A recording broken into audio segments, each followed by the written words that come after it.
Hi, I'll just check with my colleagues that you can hear me and see me. Right, great. Look, thank you very much for joining us today. My name is Lisa Fowkes. I'm the Director of the Employment Team at Social Ventures Australia, and we're presenting this event today with Jobs Tasmania. So I'll talk some more about that. But before we get into the webinar, I just want to start by paying respects to the traditional custodians of the various lands on which we meet. Today, I'm on Gadigal land, part of the Eora Nation, and I want to pay my respects to elders past and present, and also to any First Nations people joining us here today. So today we're here to launch a copy of the report called Voices at Work, which is a report about the experiences of young people in Tasmania, young people who haven't been to who don't go to university, don't have degrees, of work.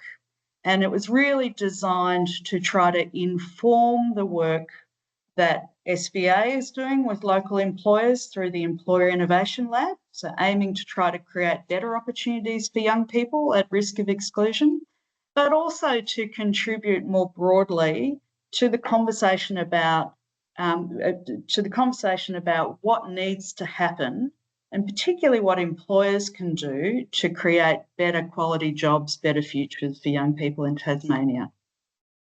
I want to thank the various organisations that have made this possible. So the Tasmanian Government, the Jobs Tasmania have contributed both to making the Employer Innovation Lab possible in Tasmania, but also to this report and the video you'll see an extract of scene.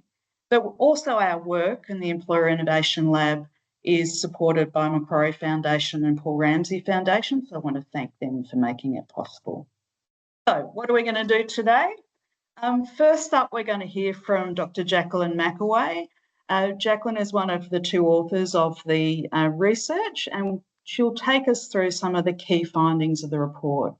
And then we have a really great panel of people to discuss the report, including representatives from Jobs Tasmania, representatives from Work Skills, and also youth representative. And then hopefully we'll have time for some questions and answers at the end of the day. A couple of things. Yes, the slides will be distributed. The report is available. If you have questions, please put them in the Q&A column. And then if you've got any issues around technicalities or questions for us, Sophia, my colleague, is in the chat. So reach out to her and she can share information. So, given that we've got lots to talk about, and it's a great report, I'm going to hand over to Jacqueline to take us through the findings of the report. Thanks so much, Lisa, and thank you for having me here. It's a pleasure to speak with you this morning. First, I'd just like to thank Lisa and her team at SVA, along with Sophie Kallick from Work Skills, for all the support you provided in organising a lot of the logistics that sat around organising the study. And also Maria and I'd like to acknowledge and thank the young people who participated in the project and how generous they were in sharing their time and their stories. So a big shout out to them. So if we can go to the first slide. So the research approach and questions asked, this project was really about giving voice to the lived experiences of young people. And we conducted semi-structured interviews with 19 young people and one focus group with 9 participants. And then we followed up these interviews with a small-scale survey. And the interviews focused on a range of questions that centred on themes of experiences of work, employment goals, problems and barriers encountered in terms of finding and keeping work, and then ideas on how employment for young people could work best. So lots of recommendations and suggestions provided, while the survey questions are really designed to try and gather some basic demographic information so we could get a picture of the young people in Tassie. So there were demographic questions, but also questions about their work and study histories. Data was collected primarily in October 2024, mainly in Hobart and Glenorchy. We did some phone interviews to try and make the project more accessible to young people in Launceston or those who couldn't travel into Hobart. But of course, the sample is dominated by people who live in Hobart or Greater Hobart. So 71% of the 28 participants are from Hobart and Greater Hobart. And it's so, you know, I need to preface all of this conversation by saying it's a small scale study, but we had very rich conversations with the young people involved and who provided incredibly useful insights into their experiences. So the next slide, just some, I suppose, some stats on the 28 participants. They were aged between 17 and 25, either looking for work, in work and studying in some form of training or education, as Lisa said, other than university students. And you can see some of the stats hopefully on the screen. So we've got 21 of participants reported that they hadn't ever worked before. We had 21 of the participants who had not been in paid work for over 12 months. Just over 30% of participants were looking for or work and studying. 39% were looking for work and not currently studying. And then only 7% of the participants were in permanent jobs, part-time, with 22% casually employed. Importantly, all the young people that we interviewed told us that they absolutely wanted to be employed and they wanted to be working. So let's jump into some of the key findings. The next slide, we had 4 big key findings that sat around things like a range of challenges associated with finding work, and then a set of challenges around sustaining work, then young people's experiences of workplace supervisors ended up telling us quite a bit about how important these frontline supervisors and managers are to the experience of accessing work and, importantly, keeping work. And many of the recommendations that young people made to us involved employers making attitudinal changes, but also just a lot of practical changes, which is great because they are then implementable potentially. So let's unpack some of these challenges to finding work in a bit more detail. So given nearly all the young people we spoke to were looking for work, the challenges to finding work really dominated our conversations. And one of the things that kept coming up was this thing about it's not what you know necessarily, it's who you know. And in the smaller job market, that's not difficult to appreciate. So next slide, please. If we have a look at the challenges to finding work, there were these sort of 4 big areas. The personal circumstances. So these interviews really revealed the complexities of young people's personal circumstances and their lives, really highlighting a lot of hidden barriers that can create an unequal playing field when it comes to looking for work. And I suspect that many of you here in the audience today are kind of aware of some of the challenges in Tassie that sit around things like housing and transport and rates of mental health amongst young people. So I'm not really going to labour those points too much. But what I will highlight are 2 things that Maria and I were struck by. The first was the amount of caring work that young people were doing. So it's not something necessarily we always associate with young people, that they're going to be caring for a parent or they're going to be caring for a spouse or a child. So it meant that they had to find jobs that could accommodate these kinds of responsibilities, and flexibility was something that came out a fair bit. And the second was this issue around digital poverty. So sometimes we had young people telling us stories about how they didn't have what they were calling quality technology. So a phone or a laptop that had, like, for example, a camera, a good quality camera. And job applications were now sometimes requiring them to make a short video or to engage in a video interview, which made it then quite difficult for them. And also this issue about data poverty. So they didn't always have a consistent or reliable supply of unlimited data. And we all know how much we rely on our phones to do things like look for work, apply for work, and do basic things like even checking timetables for transport.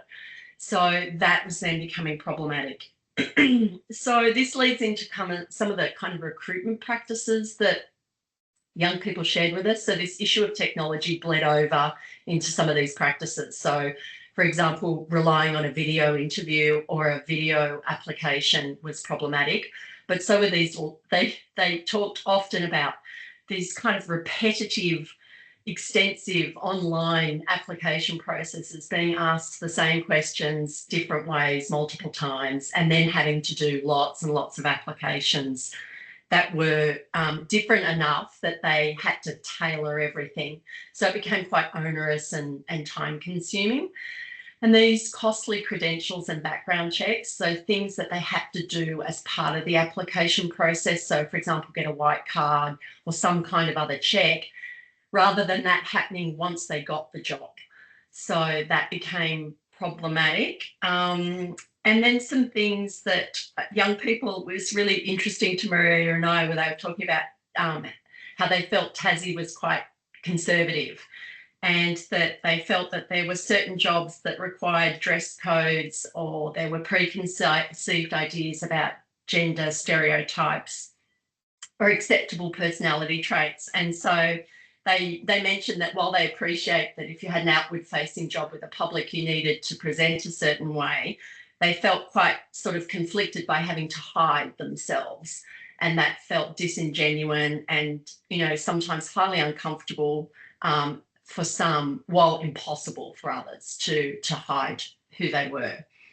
Request for work experience was singled out as a major sticking point, and this kind of circular thing. Well, how can I get a job if I don't have work experience, and how do I get work experience if I don't have a job? So they felt like they were trapped in this strange wormhole that just there was no way out of. Although some of them were creatively finding ways out by volunteering and using this as a really important way to get experience, to get skills, and some mentioned as a way of actually getting training. So you volunteer, you get some training, and it was often done in a way, you know, hoping that it would turn into something more permanent for them. And then this issue that I started off with, you know, it's all about who you know. And they use the word nepotism over and over again, which was really interesting. And, you know, they recognise that Tasmania is a small place. Lots of people know each other. And yes, while it can be a great way, you know, getting a job with a friend or someone you know, getting a foot in the door, some of them actually saw it as a bit unfair. So they themselves, if they used it as a way to get a job, felt that they had an unfair advantage against their peers, while others were like, hey, some of my peers have got this social capital. They don't use that word, but they've got this thing that they can leverage that I can't.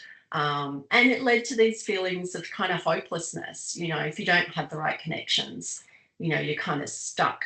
And then this other thing about unfairness was sometimes young people are stuck in a situation where they have to have multiple part-time jobs to cobble together enough work to make a living.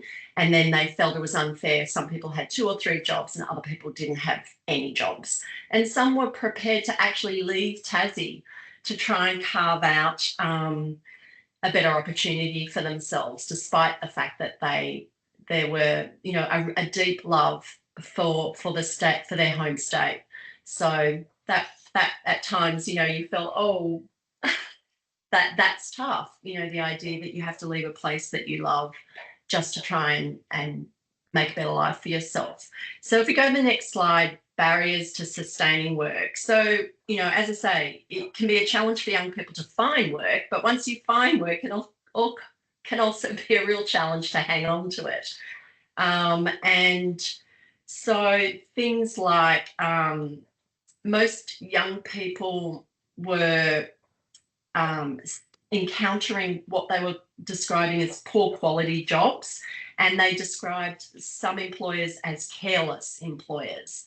And they reported situations where they were stuck in jobs doing repetitive, low skill kind of tasks with limited opportunity to grow. So while fast food, for example, provided work, it provided poor quality work in their view, with limited opportunity for sort of career going forward.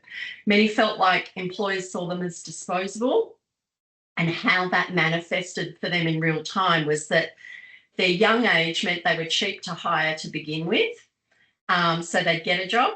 But as they got older, guess what? They got fewer shifts until they got no shifts because their hourly rate, increased. And then this propensity for casual or part-time work also meant that they were struggling financially, and it made it more difficult to live independently and to even do things like study, which they knew would help them get better work. So they felt trapped in this kind of strange cycle.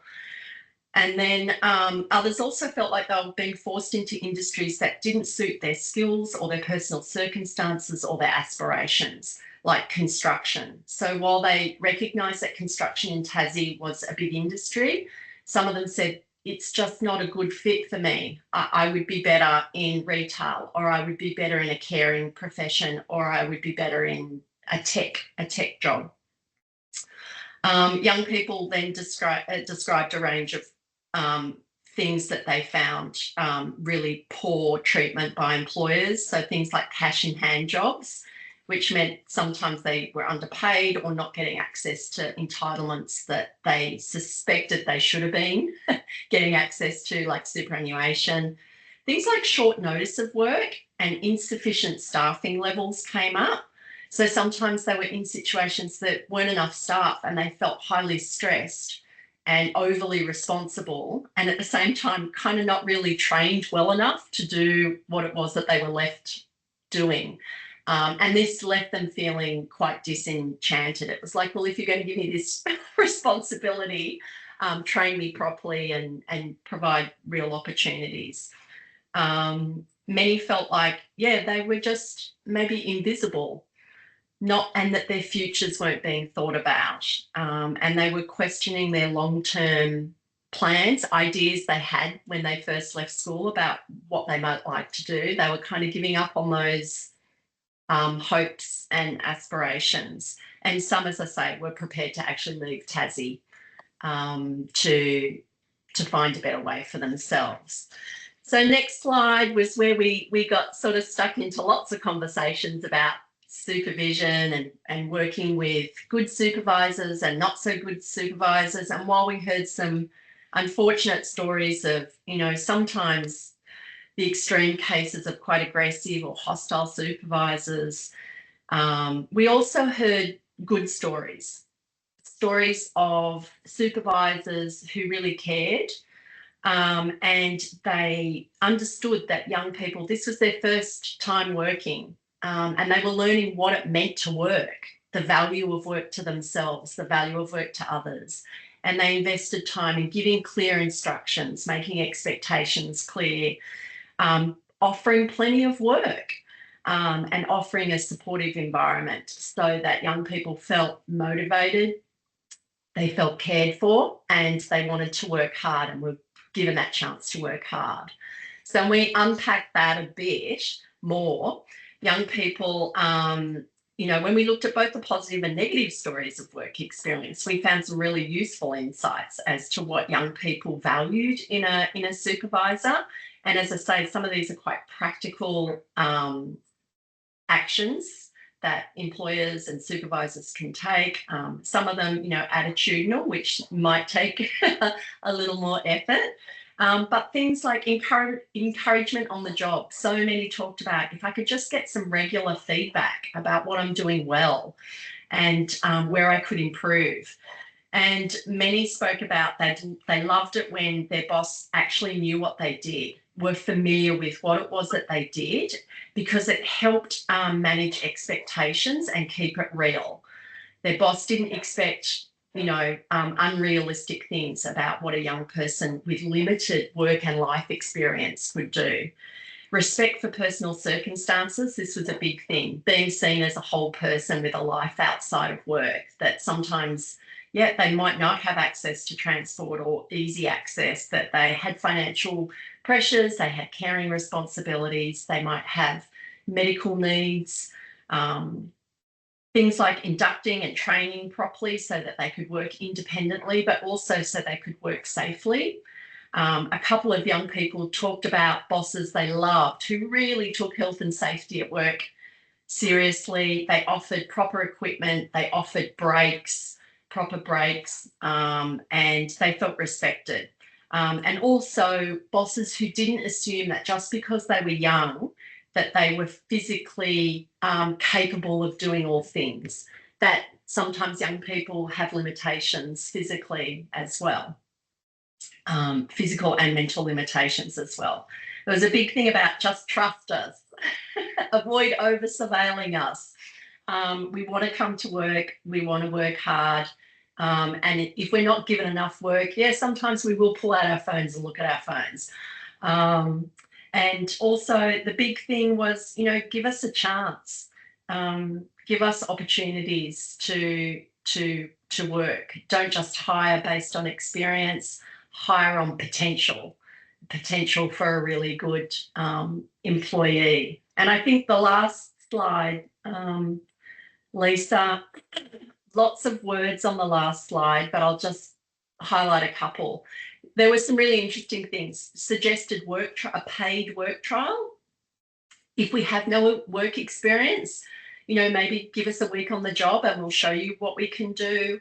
Removing these financial obstacles to the application process would be really helpful, particularly in a cost of living crunch. Being flexible. And when we asked them about what does flexible mean, and they said, well, things like start and end times, like we're stuck with this really ordinary public transport system. They often talked about, like, there's only one bus at this time, you know, but the job starts at this time and I have to wait around for 90 minutes before my shift starts. So sometimes some flexibility around start and end times, but also some people with these caring responsibilities needed flexibility. Things about, you know, maybe more permanent jobs than this proliferation of casual work, and not being let go when they get older, you know, hanging on to them and giving them, you know, a career path and some opportunities. Improving mental health literacy was a big one. And once mental health literacy is improved, they were really hopeful that then employers would be better able to listen. They'd know what they were looking for and listening out for. And then this was another idea about providing a buddy. Some said they start a job and they don't have a buddy. They've got no one to have their lunch with. They've got no one to go out, ask a question of, and they feel a little lost. And many of them were saying, it's the first time I've had a job. I'm not quite sure what the rules are. So having a buddy was someone who could make the invisible visible in a workplace, and it was a safe person to ask questions of. And then, you know, hopefully the buddy would turn around and go, hey, I think you're ready to work independently now. So someone also just to reassure them and tell them, no, you're good to go. You're right now. So in a nutshell, I mean, there was lots of other interesting stuff. And as I say, these young people were incredibly, incredibly generous with sharing some sometimes quite tough experiences of work. So really grateful that they did so, and hopefully this information is useful to employers who are interested in finding ways to make work more accessible, and ways to hang on to their young workers. So thanks. Thank you so much, Jacqueline.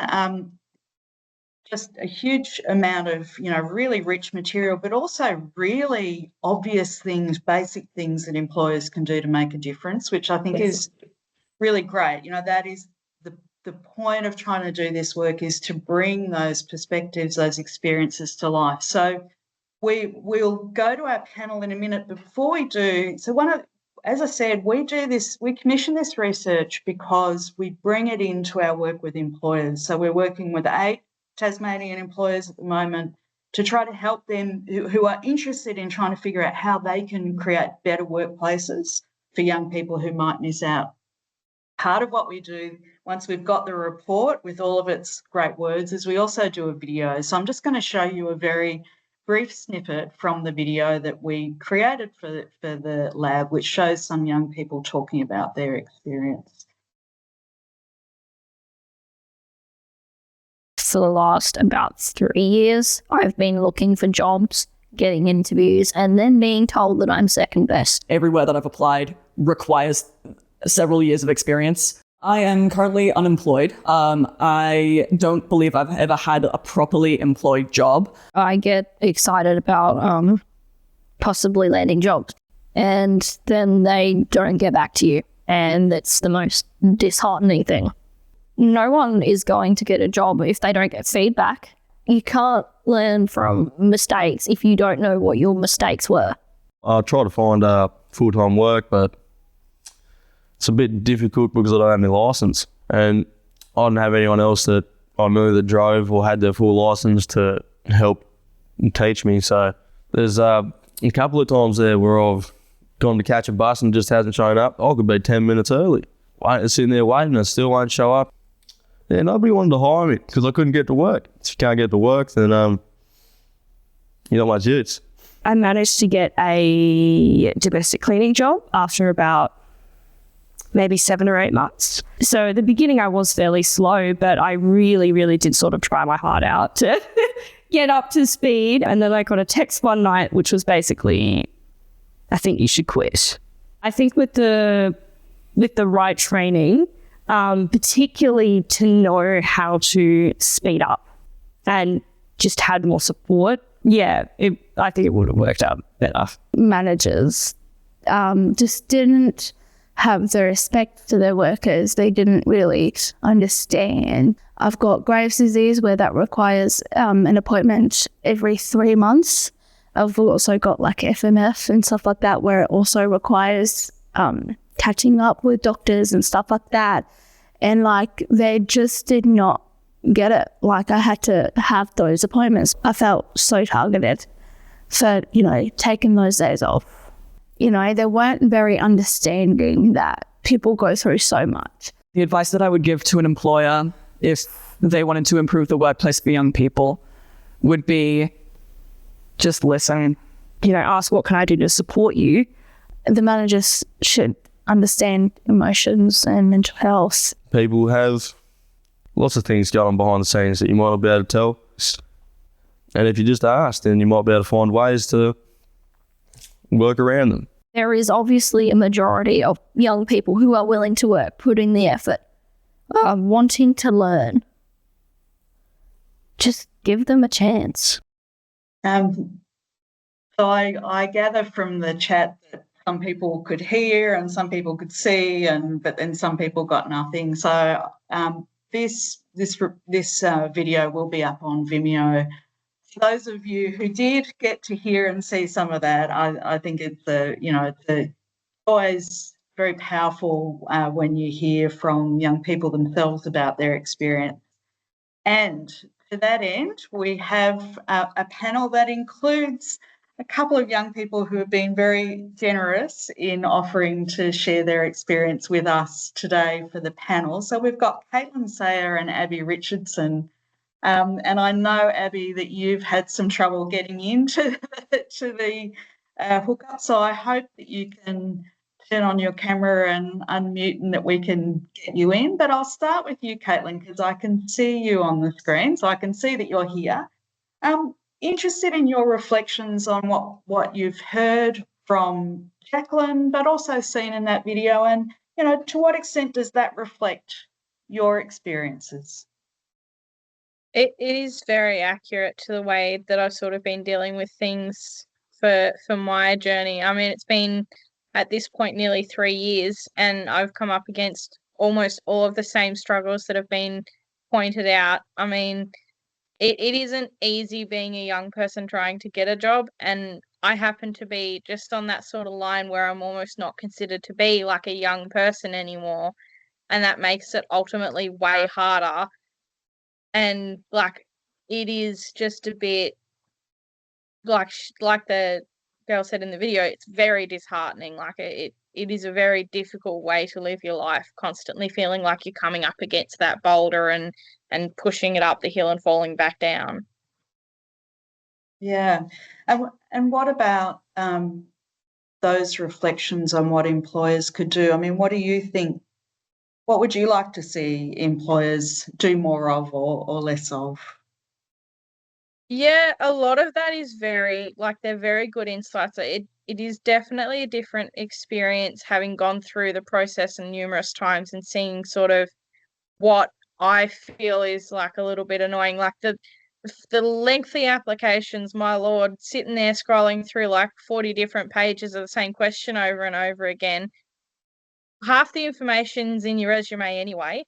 And if they really, really, really want to know, they should probably read that, because that's the whole point of us making it and providing it. The same with the cover letter and, a list of qualifications and stuff like that. What's the point of us putting all that into our, especially on things like Seek and Jora and Indeed, we have a job profile, like we have all of that information on there. What's the point of us setting all of that up if they're not even going to look at it and they're just going to ask us to sit there for half an hour, set up a job application just to have it be, most of the time ignored. Mm. And Abby, have we got you? Are you able to join? Yeah. Great. Yep. So Abby, I'm currently sitting in my car to keep my newborn quiet, by the way. So if you hear any screaming, it's just him. Excellent. Well, look, thank you so much, Abby, for joining us with car and newborn and phone and all those things. Yeah. What about I know that you weren't able to hear all of that, but interested in your reflections on what you did hear and the extent to which that reflects your experience of trying to find good quality work. I definitely think there is a lot of valid points in that, and I do believe if there was more opportunities for paid work trials and whatnot, it would give people more of an insight into what the job actually looks like, and I think there would be less fallout from people getting into jobs if they properly knew what they were getting in for. As when a lot of us don't have much experience in work, how do we know we can do the job if we aren't given the opportunity to at least try? Yeah, absolutely. And for you, if there was a key message for employers, is there a particular thing that you'd want to get through? My kind of key points that I would get to employers would be, if you're specifically trying to attract, the kind of younger generation, and I'm also on that cusp where I'm nearly at the point where I'm not considered, I'm that little middle ground where I'm both still young but not cheap to employ, essentially. So that does kind of put me at the point where I'm a little bit less appealing to probably a lot of employers, because they can pay an 18-year-old a lot less than they can pay someone over 21. So I think creating that, like, not kind of dismissing that age group where there's a lot of places that I've dealt with have kind of seemed as if when they're giving opportunities for traineeships and whatnot, it seems more geared to kind of that 18, 19, 20-year-old age group, kind of opening it up and having that broader spectrum of what young is. And just creating those opportunities for everybody to not so much have to work it all out for themselves, because it can be really difficult to navigate if you've never worked before. And a lot of people have a lot of valid reasons as to why they haven't worked up until that point in their life. Yeah, I think as you're talking, Abby, I was thinking about some of the findings from the research around the COVID generation. Those young people who entered the labour market in this period of huge instability, and as you say, and both you and Caitlin have said, you've had to weather that storm, but then you're competing not just with older people but also young people who perhaps come in at a different point of the labour market. So it's a really important point, particularly for those young people who've come out of education into the labour market in what's been a very turbulent time. Look, I'm going to bring in the rest of our panel now. And so I want to introduce Sophie Kalic who's the Youth Programs Manager from Work Skills. And then we've also got Caron Fisher, who is the project manager for the Youth Job Strategy at the Department of State Growth, and Alison Brown, who's the project officer of the Employer of Choice program at the Department of State Growth. So I'll bring in the rest of the panel. Reminder too, any questions, please put them in the Q&A. We're all here, and we'll get a chance, hopefully, at the end to answer some questions. But Sophie, I want to go to you next and just perhaps start with giving us a little bit of an idea about what work skills do and its role in working with both young people and employers. Sure. Hi, Lisa. And yeah, thanks, Lisa. Hi, everyone. So Work Skills is a Tassie not-for-profit. We've been delivering employment services for a bit over 40 years now. We currently support around 3,000 job seekers in a range of federal and Tasmanian government programs. So I'm particularly here because of our role in supporting young people, and we are the sole provider in Southern Tas of Transition to Work, which is the federal government's dedicated youth employment program, and also Troublesmiths, which is our social enterprise, which I'll talk about a bit after. So in terms of our support for young people, we have services and support for all young people 15 to 24. So depending on eligibility, anything from 3 one-on-one coaching sessions through to work experience through our social enterprise, and full wraparound support through Transition to Work. Just in 2024, we supported 800 young people to find jobs. With employers, so we do have a dedicated employment service team, and we provide tailored recruitment support. We work with young people to do that pre-employment piece. We provide equipment, so funding for equipment, training, and all the way through to wage subsidies through the Australian government for employers to support the young people once they start work to really to have the skills, the equipment, the training that they need. And also on the back end, things like we heard in the report, transport support. Until that first paycheck comes in, or until that's really they're embedded and it's sustainable, we can help them, phone credit, the basics. Often we find our young people need. So then once that young person's in the workplace, we provide up to 6 months of post-placement support for the employer and for the young person to do what we can to make that sustainable. Yeah, that's broad strokes for you, Lisa. Right. Look, and I'm interested, just want to follow up on the post-placement support. So the support that you give both to the young person and to the employer after the person's entered the job. What are some of the things that go wrong there? What are some of the things that maybe employers could do to set those placements up for success better? Absolutely. So look, really, I'll be repeating a lot of what's in the report. Jacqueline gave a really good summary. It's the same things that we see day in, day out. The number one is always communication. So clear expectations around, how much work are you going to get? And this is something we hear quite often. Casual work is a really high one. So young people are expecting lots and not getting much, or they're expecting a little bit and they're not ready for a lot and it's overwhelming and it's too much. Either way, that kind of conversation around what are we actually signing up for and how do we make sure that's the best fit it can be. That's a really big one. Around expectations for the onboarding process, again, it's all in the report, support and training in that early phase. A lot of the young people we work with have been a long time out of work, and thanks for sharing, Abby and Caitlin as well. I know, that insight's really important. When you haven't been working, just before stepping into a new role, you do need a little bit more support. We do what we can in the back end to help young people understand those expectations, but it does come down to the employer providing really flexibility in their onboarding, and having that buddy would prevent a lot of the fallout that we see in the back end. That's where we do step in as much as we can, but there's only so much we can do as a kind of intermediary around both helping that young person understand how to communicate back to the employer, because that's really scary. Like, it's hard. Not everyone's born knowing how to talk to a boss about what's going on for them, and that could be their caring responsibilities, it could be the buses, whatever it is. And sometimes young people will just shut down and not know how to do that. So we can provide that support, but it really comes down to the employer being safe for the young people to be able to raise those issues and talk to them about what's happening. And also for the employer to be communicating around where performance might not be meeting expectations, rather than kind of shutting that off and not giving enough shifts, not giving more shifts because performance isn't great, actually being able to have those human-to-human conversations with the young person around what's going on and how can we support you to make that more effective.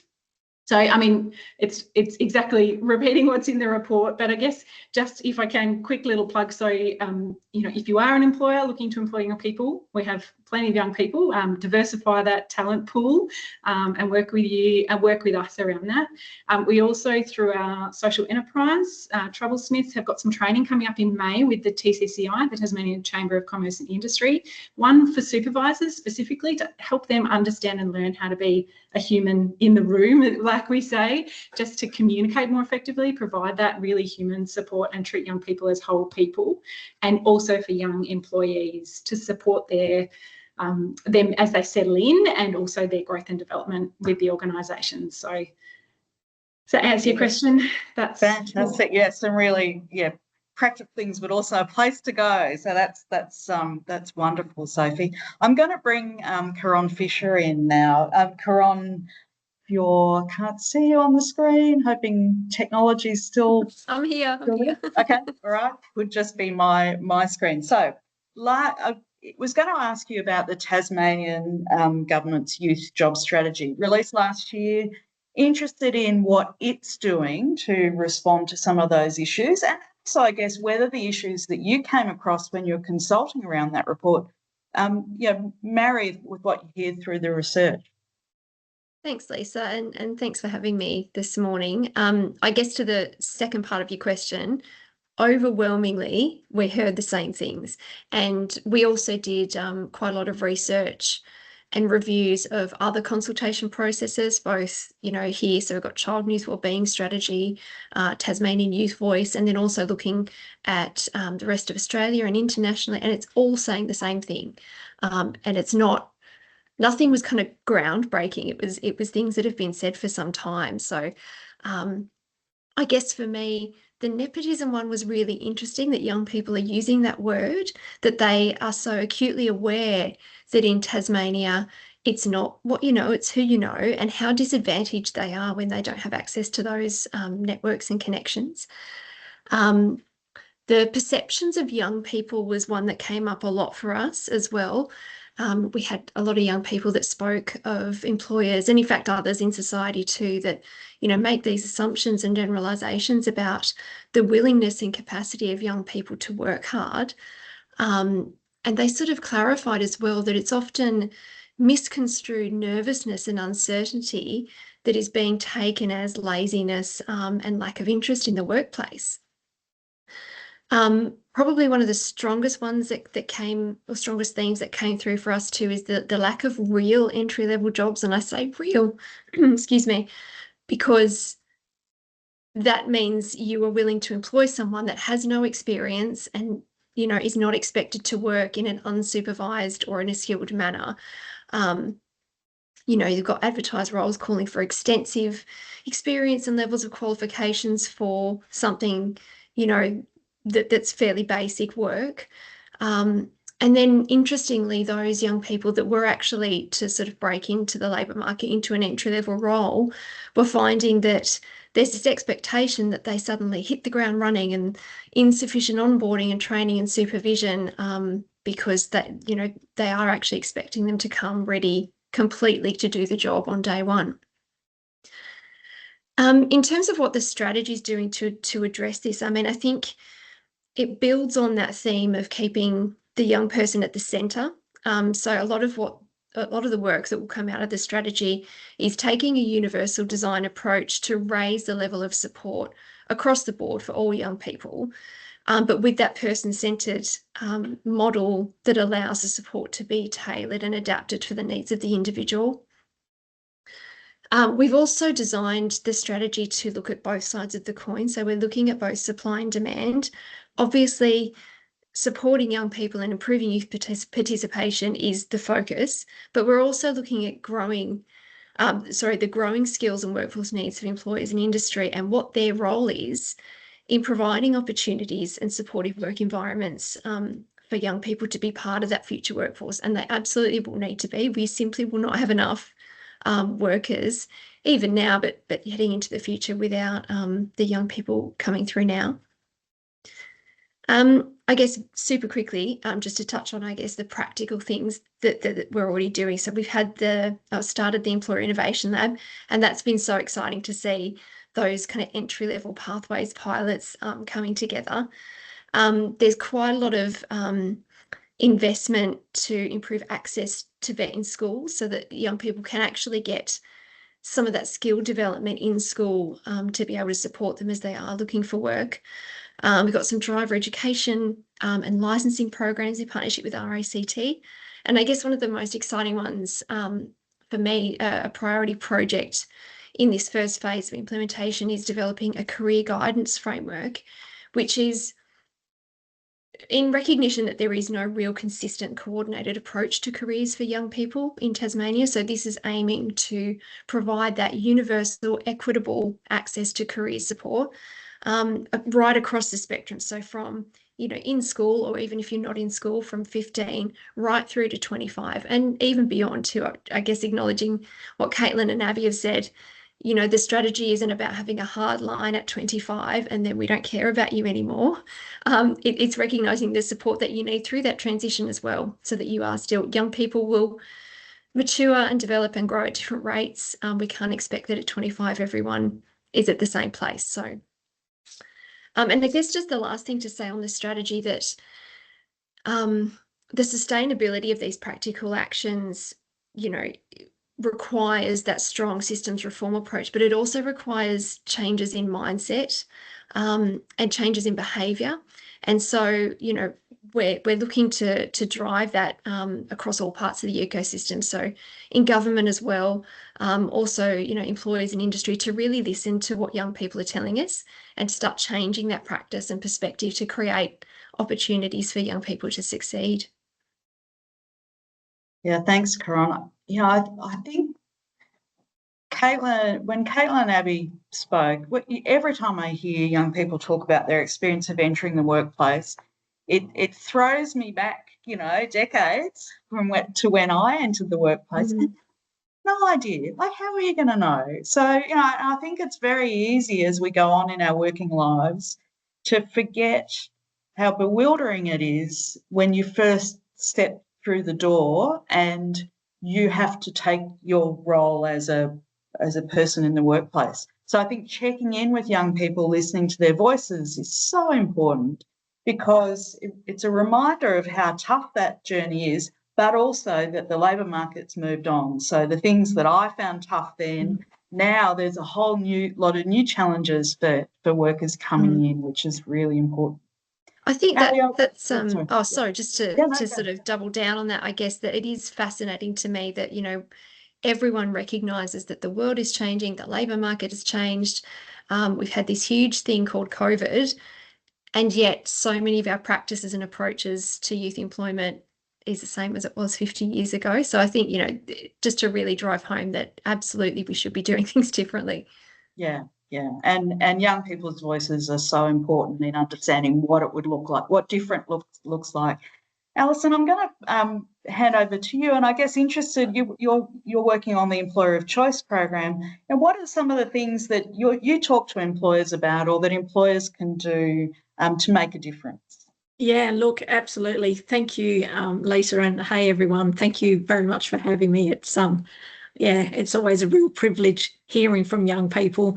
I get the privilege of working with employers, and I guess just building on what Caron was speaking about in terms of, changing their behaviours. Some of the key pillars of the Employer of Choice program actually talk about a lot of the challenges and barriers that young people are facing in getting, those meaningful roles. So, some of the practical things that our employers of choice are doing are around, flexible working and really intentional flexible working, like really speaking to the young person and talking to them about what kind of flexibility would suit them, what do they need, not having a one size fits all kind of approach.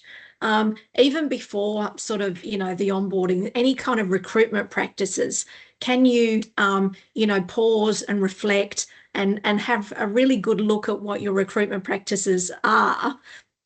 Are they themselves actually causing barriers? Are they, you know, are they accessible for young people? Can you make the process a lot simpler? Do you really need, you know, to go through the massive number of steps that you know, would historically have gone through?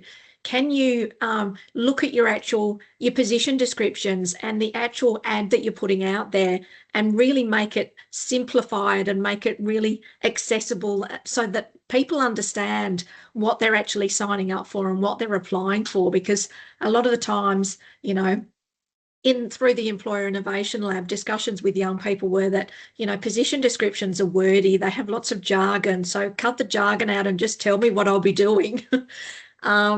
And then, you know, really looking at that job design and sort of saying, you know, can I, yes, we might have, you know, that mean we talk about the aging population. And so obviously there'll be, you know, a lot of people that are leaving the workforce. So can those be opportunities for employers to say, okay, well, we've got somebody with, you know, 30 years experience leaving the business. Is there a way we can keep them on part-time and help mentor a young person? Can we redesign their roles and really look at what we do need as a business moving forward? Because with, you know, digital technology and AI and all of those things, you know, strategies, like organisations need different things than they did, as Caron said, you know, 20, 30, even, you know, before COVID. So, you know, really simplifying processes and, you know, is the standard recruitment process, does it have to include an interview? Can you, you know, are there other ways that you can engage?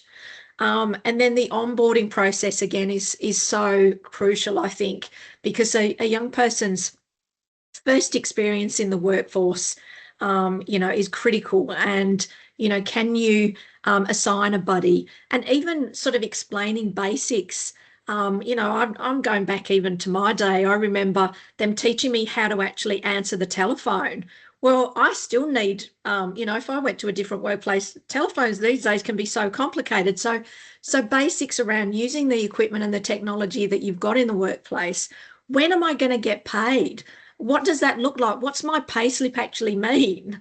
All of these things that, I don't know, there's an assumption that we all know that sort of stuff, and especially young people coming through that somehow they've miraculously, you know, learnt that. And, you know, lots of other things around that constructive feedback, you know, providing that ongoing feedback. How can I support you? You know, is everything going well? And also, you know, invest in your actual managers and that those kind of frontline supervisors that are providing that support to young people. You know, mental health first aid training is a big thing. So you don't have to be an expert and know how to actually provide, you know, someone with mental health issues with support, but knowing how to recognise the signs and who you can refer them to, and just being aware we all are humans. You know, young people come in with the whole story. We don't leave that at the door. It's a fallacy to think that you kind of check your personal life at the door. It's leading with that vulnerability and being empathetic and supportive, and really, as you say, I think it came out strongly in the report, you know, communication is key. So look, I'm passionate about the Employer of Choice program because, you know, diversity and inclusion is another key pillar of the program, and that is something, is creating that inclusive environment for young people where they feel they can contribute and be heard. I could literally go on for hours about it, Lisa, so I better call it a day. It's really terrific, Ali. And I think that you've really pointed to a whole lot of practical things, but also some of those basic empathy for people who are trying to find their pathway. Look, we're getting towards the end, so I'm interested, but I wanted to give a chance to each of the panellists. In fact, I might just go back to you, Jacqueline, and just any reflections from the discussion, or also any reflections. One of the things I was thinking about was, we asked you to do a similar piece of work on Western Sydney. And now you've done this piece of work on Tasmania, and interested in if there are any differences or any common themes that you'd like to call out. Thanks, Lisa. Nothing startlingly different, quite frankly. I think the thing that's really struck me in doing the work, but also listening to everybody here is, young people are at a critical stage of their lives. It's a transition from childhood into adulthood. It's a time when you're learning who you are, to be independent, what it means to be independent. You're learning about what it means to work, the value of work to yourself, to others. And so this transitioning into work it's big. And the assumption that people know how to do that, it is not right. And so we have a responsibility to each generation that makes this transition. Whatever we might think of each generation, because each generation gets branded with its own, labels, but that we have a responsibility to every generation transitioning into work to help them do that successfully, to help do that as well as they can, because ultimately, we all benefit. They do personally, but we do socially and as a society. Yeah. Yeah, thank you, Jacqueline. Caitlin, any final reflections from you? Anything you want to add? On Jacqueline's point, then I find it interesting that she phrased it the way she did, because I was just thinking about, like, at my age, I've only just moved out of home. I'm 23. I have absolutely no idea how to live the rest of my life, let alone figure out how to move into a workplace I've never been in before with people I don't know. And yeah, the expectation that we just like know what we're doing and not, what we're talking about is just insane. I have barely figured out how to buy my own groceries, let alone, do up a final report and stuff like that for a workplace. Like, there is just this expectation, and it is usually, unfortunately, from older people, that we just know what we're talking about because they do. But there's like usually a 20 or 30-year difference between us. How are we going to have figured that out? Like, I know people, in their 60s who are still struggling to figure it out. And it goes to prove that age isn't an exactly like linear process, because there are people who live their entire lives not being able to figure all of that out and not knowing exactly what to do in every situation, because that's just what life is.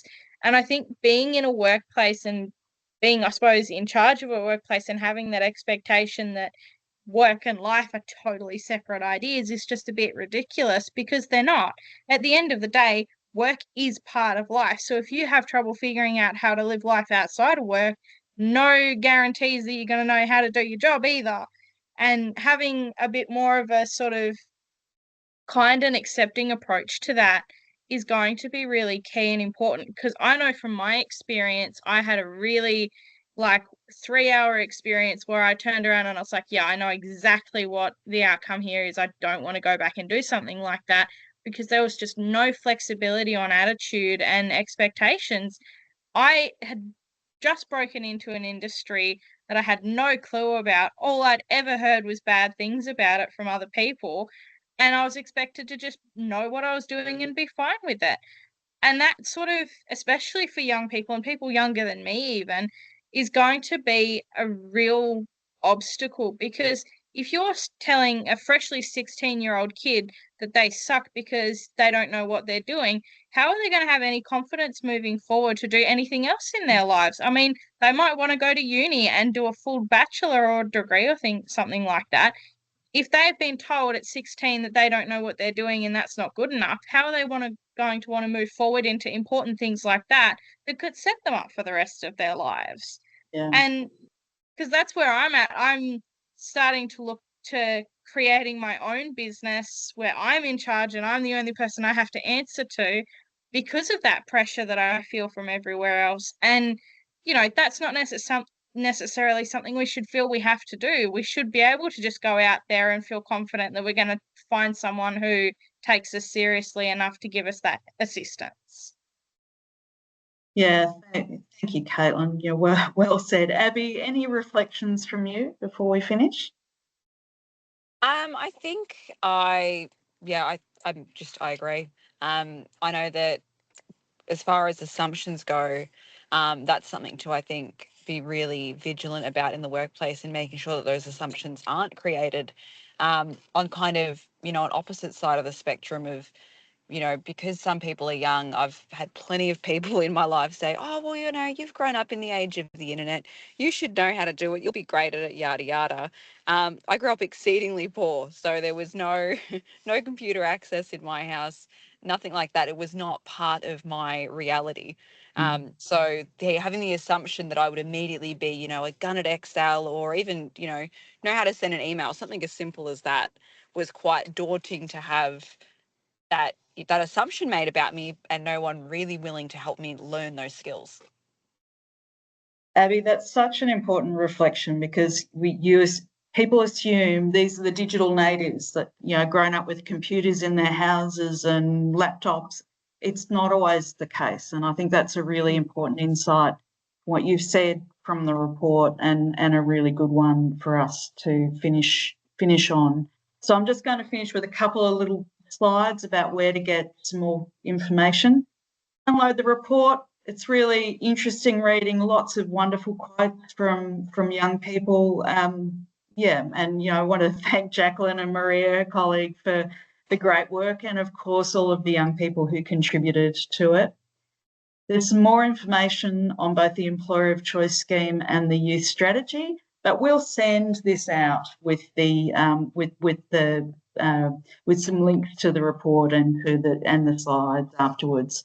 And then finally, some contact details for the various groups, but also actually we'll include also contact for work skills in the email that we send out, so that if you have some great opportunities for young people, that you can get in touch with them and talk about how they can help and how you can work together. So thank you everyone for joining us today. It's been a really rich discussion, and I'm really, it's great that so many people have come to join us to hear about what could be done to make things better for young people at risk of exclusion in Tasmania. So thank you.